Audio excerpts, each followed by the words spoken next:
Hello, I'm in a 2014 Honda Civic, and today I'm going to show you how to refill your coolant. So first you want to make sure your hood's open, which this currently is. And then from the front, you've got your radiator cap here, which goes to your radiator. That should be full of coolant.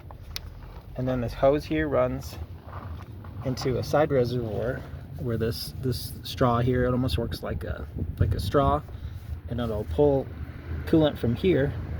So this would be where you'd want to check first to make sure this is full, or at least it has some in it. So I should probably add some to this, but to add, you just unscrew.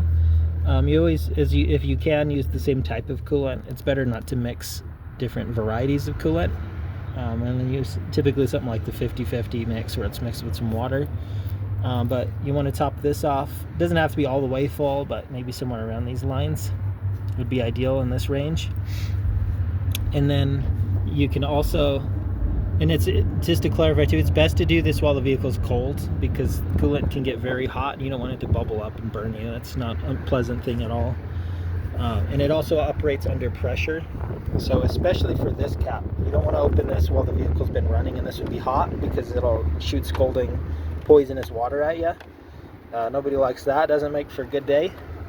But to open this, you just push down with a little pressure and turn until this pops off. Shouldn't take very many turns, and then you should see some coolant liquid in here. This is a little bit hot. I don't want to open it, but it should be okay. It's been parked for a little bit, but especially if you've just been driving it for a while, you don't want to just open this right away.